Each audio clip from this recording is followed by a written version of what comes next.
Mesdames et messieurs, bienvenue dans cette nouvelle édition de journal sur notre chaîne d'information préférée. L'information nous suit partout dans le monde, alors si vous êtes nouveau, abonnez-vous et activez aussi votre cloche de notification pour ne plus rien manquer.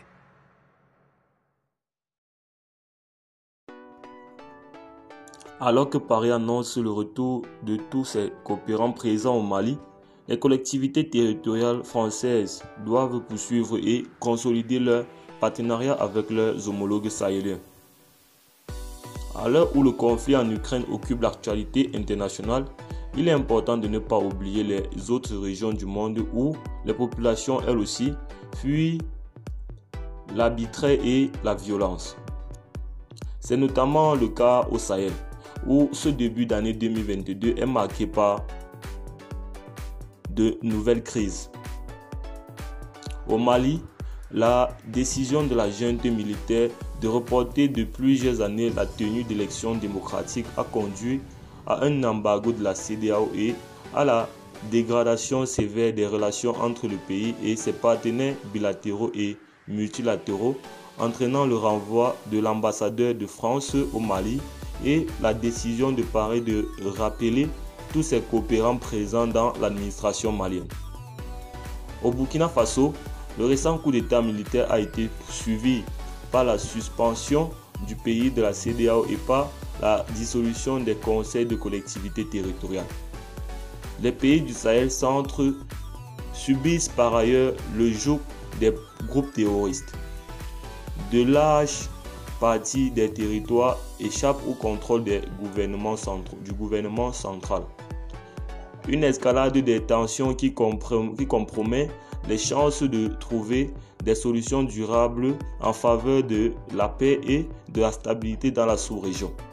Et aux enjeux sécuritaires s'ajoutent les défis climatiques et socio-économiques.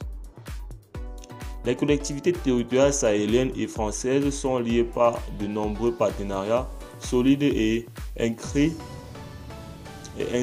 autant pour moi dans la durée qui contribuent au développement des services de base pour les populations. Les coopérations décentralisées permettent de mener des projets au plus proche des réalités et de renforcer les relations de territoire à territoire dans une logique de réciprocité. Face aux crises qui minent le Sahel depuis 10 ans, les partenariats ont montré leur capacité de résilience. Les pratiques ont été adaptées pour maintenir les liens d'amitié et de coopération forts. Ces relations entre collectivités locales doivent être maintenues et consolidées pour éviter, autant pour moi, que les populations ne subissent la double peine, situation de crise et retrait des partenariats.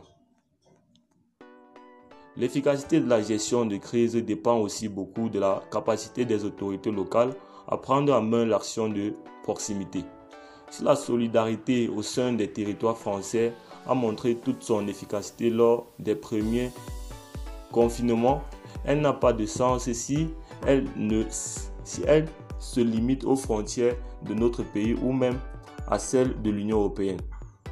Elle doit aussi être internationale. Nous devons agir ensemble pour soutenir nos partenaires sahéliens qui vivent des situations de crise et sont confrontés à l'accueil et à la gestion de plus de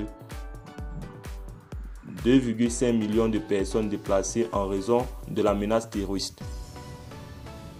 Ainsi, nous, membres de Cité Unie France, qui sommes élus et élus de collectivités territoriales françaises, maires, présidentes et présidents de conseils départementaux et régionaux d'intercommunalité, responsables d'associations nationales d'élus et élus locaux, toutes et tous engagés souvent de longue date dans les projets de coopération avec nos partenaires sahéliens qui sont nos amis, appelons au maintien du dialogue, seul cadre dans lequel peut s'inscrire un retour de la paix au Sahel.